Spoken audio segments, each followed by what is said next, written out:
কৃপা পাওয়া যায় না। অহংকার যদি আমাদের মনে থাকে, আমরা কৃষ্ণ কৃপা পাবো না। একদিন নারদ ভগবানকে প্রশ্ন করেছিল, ঠাকুর ভগবানকে একটা প্রশ্ন করেছিল। একদিকে দুর্যোধন একটা হাত ধরে বলছে, কৃষ্ণ তুমি আমার হও।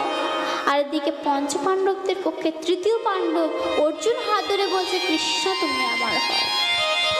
তোমার ভগবান তো একটা, কার হবে? ভগবান কার হবে? ভগবান তো একটাই, ভগবান কার হবে? বলছে দাঁড়াও দাঁড়াও দাঁড়াও, তোমরা ঝগড়া করো না, মারামারি করো না, আর আমাকে ধরে টানাটানি করো না।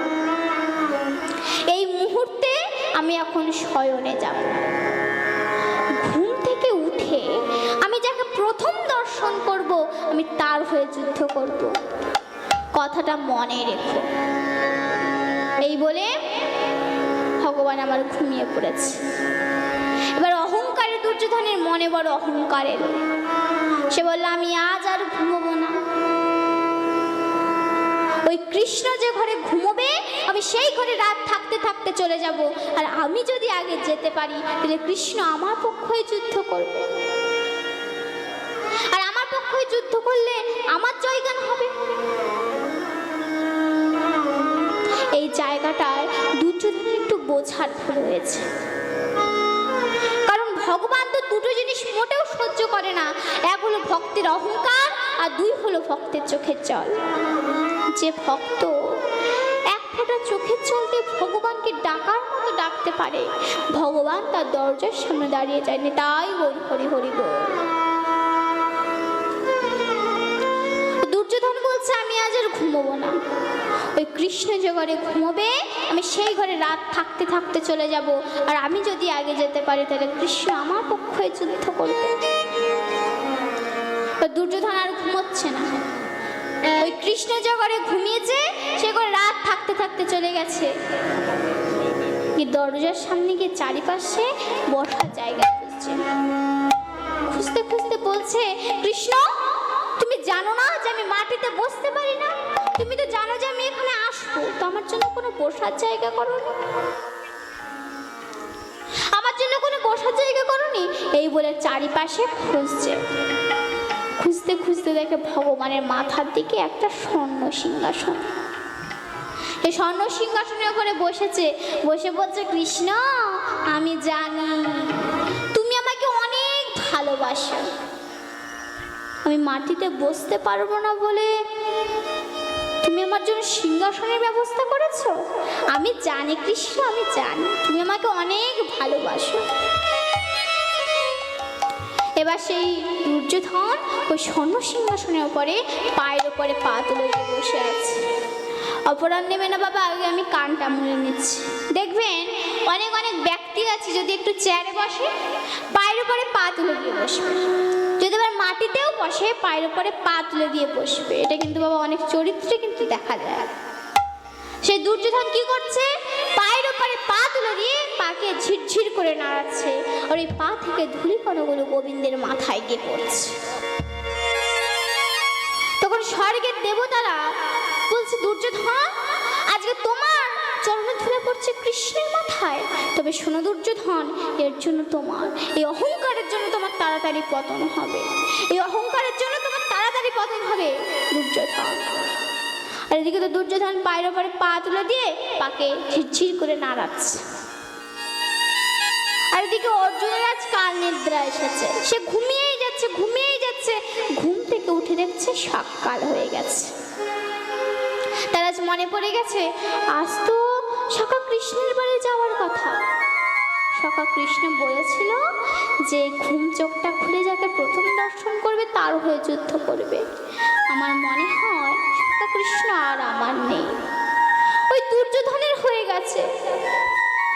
আর আমার সখা কৃষ্ণ আর আমার নেই, ওই দুর্যোধনের হয়ে গেছে।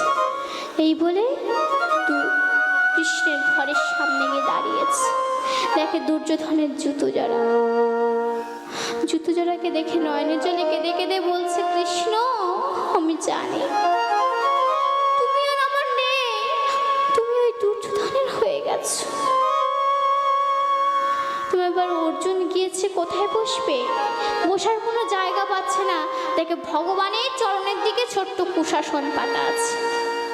ওই ছোট্ট কুশাসনের উপরে বসেছে, বসে ভগবানের চরণ দুটিকে বক্ষে জড়ায় ধরে বলছে, কৃষ্ণ আমি জানি তুমি আমাকে অনেক ভালোবাসো। আমি জানি কৃষ্ণ তুমি আর আমার হবে না, তুমি দুর্যোধনের হয়ে গেছো, তুমি আর আমার হবে না। এই বলে নয়নের জলে কাঁদছে। নয়নের জলে এক ফোঁটা দু ফোঁটা করে ভগবানের চরণে গিয়ে পড়ছে আর বলছে, কৃষ্ণ তুমি আমায় যে কুলেই পাঠাও না কেন, কীট পতঙ্গ তরুলতা যেখানেই পাঠাও না কেন, উচ্চকুল বা নিচুকুল যেখানেই পাঠাও না কেন, আমি যেন কৃষ্ণ নাম বদনে বলতে পারি।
ভগবানকে আর থাকতে পারে?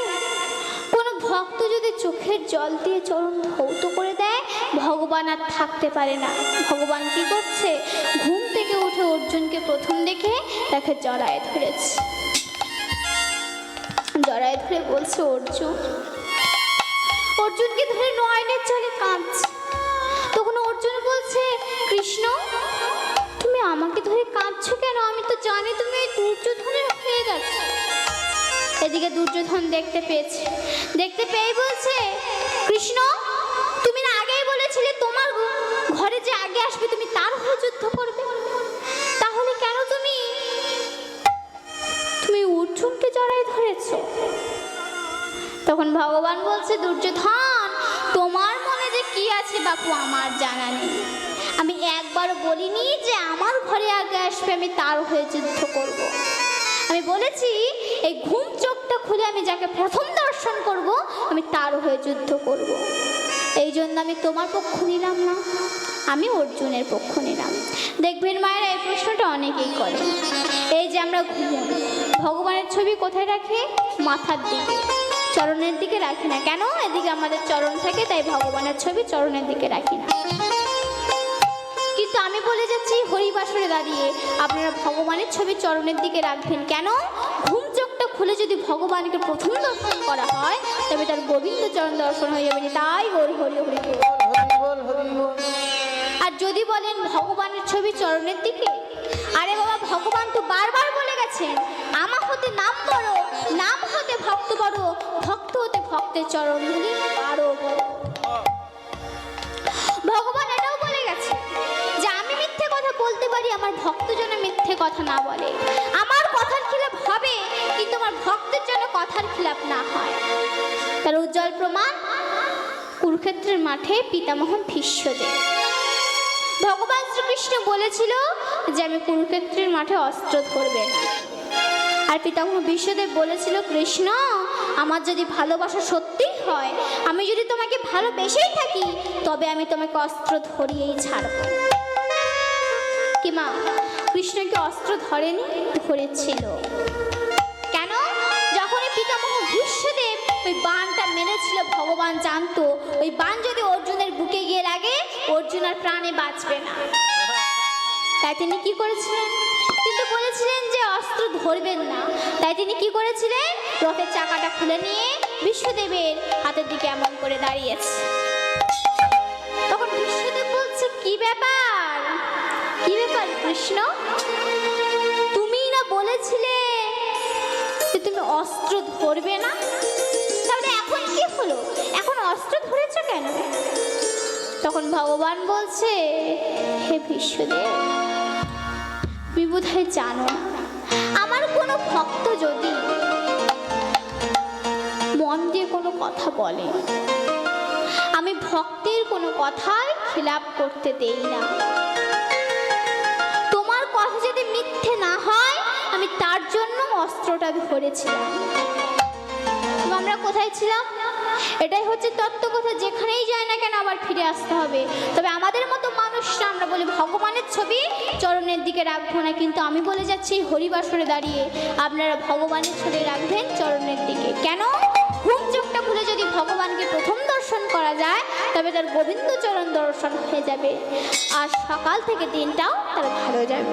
যখন নারদ নারায়ণ নারায়ণ করছে, তখন ভগবান এসে বলছে, নারদ, তুমি তো সব সময় আমার কাছে চেয়ে গেলে, সারা জীবনটাই আমার কাছে চেয়ে গেলে, আজকের আমি তোমার কাছে কিছু চাইবো, তুমি কি আমাকে দেবে? নারদ বলছে, প্রভু তুমি কি চাও? তুমি যা চাইবে তাই দেবো, আমি আমার প্রাণটা তোমাকে দিয়ে দিতে পারি। তুমি যদি আমার কাছে কিছু চাও, আমি যদি সেটা দেই, তবে মনে করবো মানব জন্মটা ধন্য হয়ে গেল। বলো তুমি কি চাও? বলে, না না, আমি তোমার কাছে দামি কিছু চাই না, সামান্য কিছু চাই। ওই যে তোমার যে চরণের ধুলা, ওই ধুলা একটু দেবে, আমি একটু মস্তকে মাখবো। কি, তুমি কি পাগল হয়ে গেছো? তোমার মাথা খারাপ হয়ে গেছে? আরে বাবা, পৃথিবীতে এত কিছু আছে, এত কিছু থাকার সত্ত্বেও তুমি আমার চরণের ধুলা চাইছো?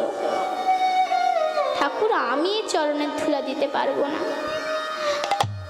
আমি তোমাকে প্রাণটা দিয়ে দিতে পারি, কিন্তু এই চরণের ধুলা দিতে পারবো না। কেন জানো?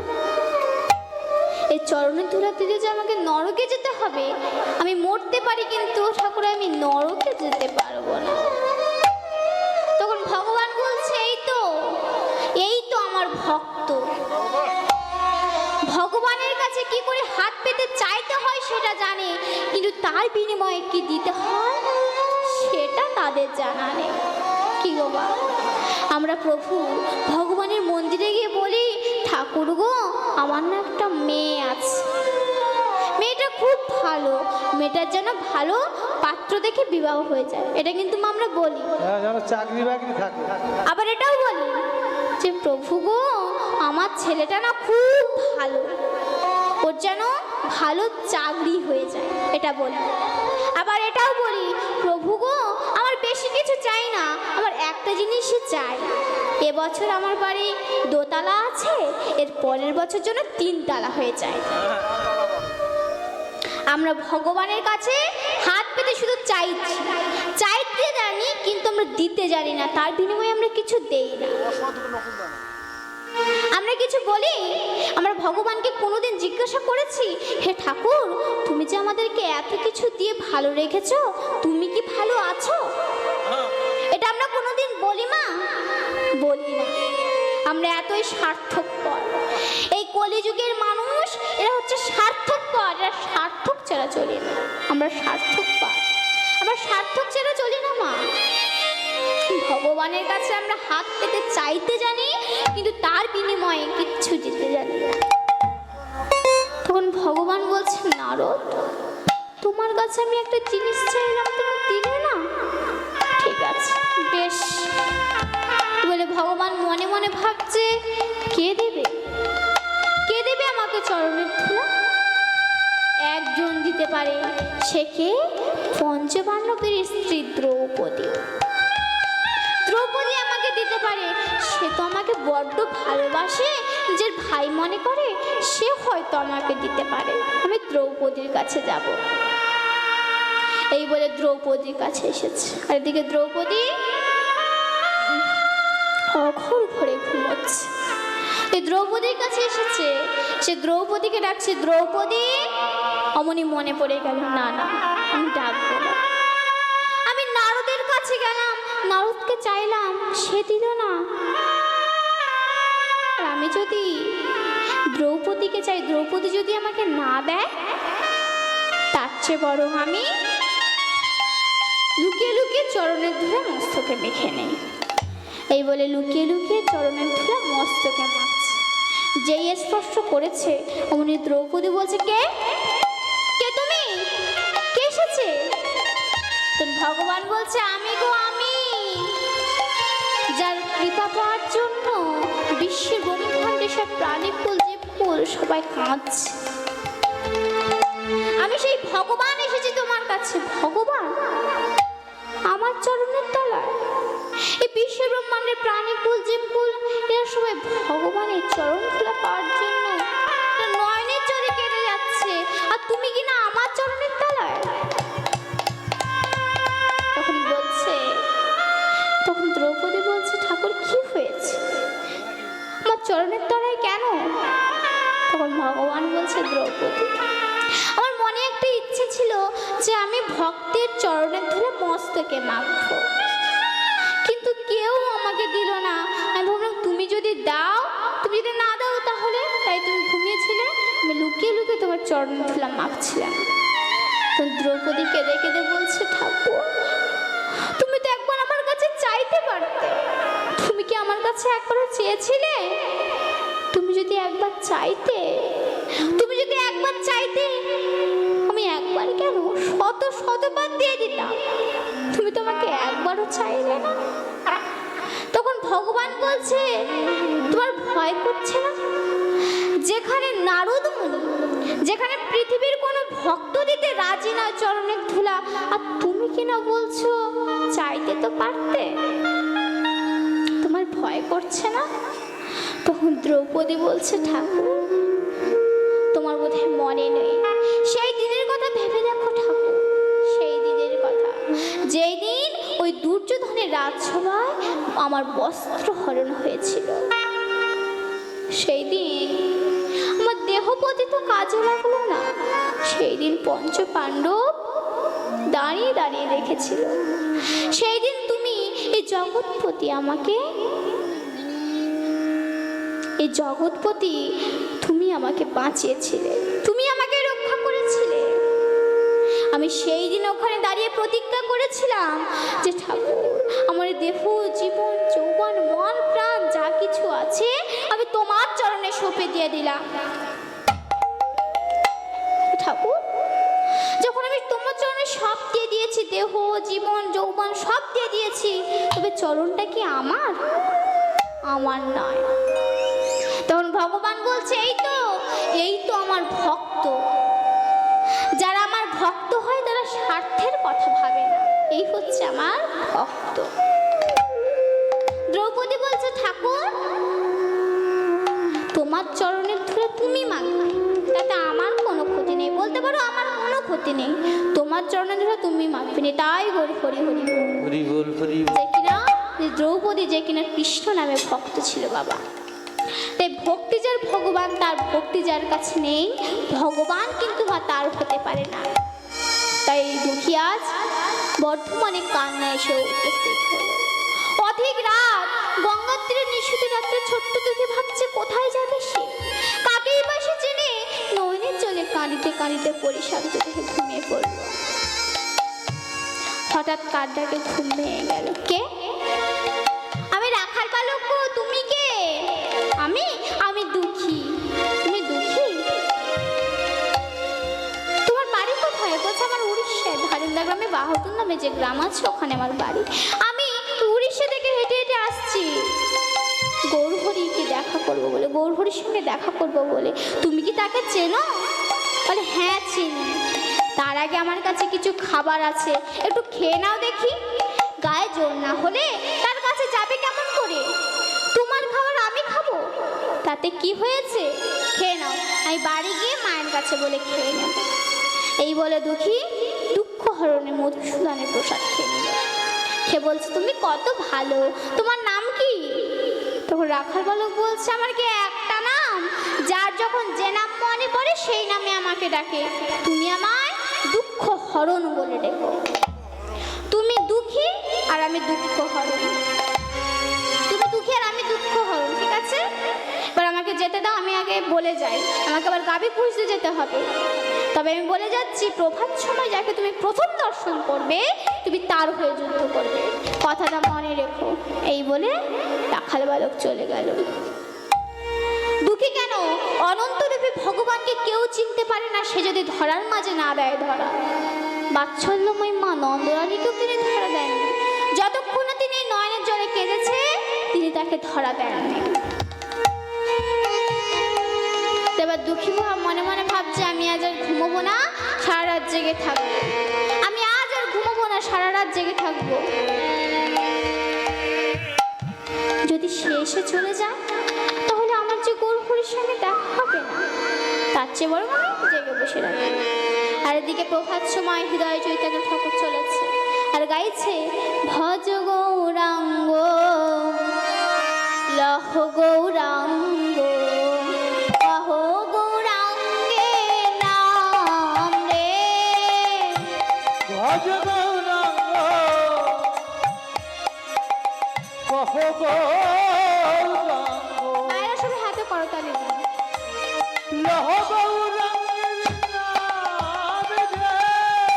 ভজ গৌরাঙ্গ লহ গৌরাঙ্গ কহ গৌরাঙ্গে নাম রে। ভজ গৌরাঙ্গ লহ গৌরাঙ্গ লহ গৌরাঙ্গের নাম রে। যে জন গৌরাঙ্গ ভজে সে হয় আমার প্রাণ রে। ওগো যে জনগ রঙ্গ ভাজে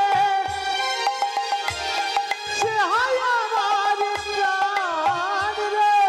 ভজ গৌরাঙ্গ লহ গৌরাঙ্গ কহ গৌরাঙ্গে নাম রে।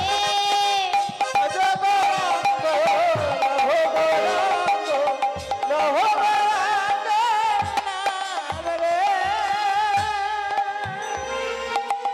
ওই তো কে এসেছে, এই বোধহয় চিনিয়ে নিয়ে যাবে। রাখাল বালক তো তাই বলে গেল, এই বোধহয় আমাকে গৌরহরিকে চিনিয়ে দেবে। না, স্নান সেরে চলে যাচ্ছে, আর দেরি করলে হবে না। আছাড় কে পড়লো হৃদয় চৈতন্য ঠাকুরের পায়ে। গুরুদেব, কে? কি বাবা তুমি? তোমার নাম কি? দীক্ষা দেন গুরুদেব। আমি পিতার মুখে শুনেছি এই ঈশ্বর কৃপা লাভ করা নাকি নরজন্মের পরম সার্থকতা। বাহ, এই ছোট্ট বয়সে তোমার চৈতন্য হয়েছে দেখে আমি খুব খুশি হলাম, কিন্তু আমি তো এত সহজে কাউকে কৃষ্ণ নামের দীক্ষা দেই না। এই কৃষ্ণ নামের দীক্ষা নিতে গেলে কত সহনশীলতা আছে, আমি এত সহজে কাউকে কৃষ্ণ নামের দীক্ষা দেই না। কষ্ট বিনা শুক্লা ভয় কি মোহিতে, তোমাকে আগে আমার কাছে পরীক্ষা দিতে হবে। বলে, হে গুরুদেব, কি পরীক্ষা? এই কৃষ্ণের কৃপা লাভ করার জন্য যে কাজই করতে হোক না কেন আমি তাই করব।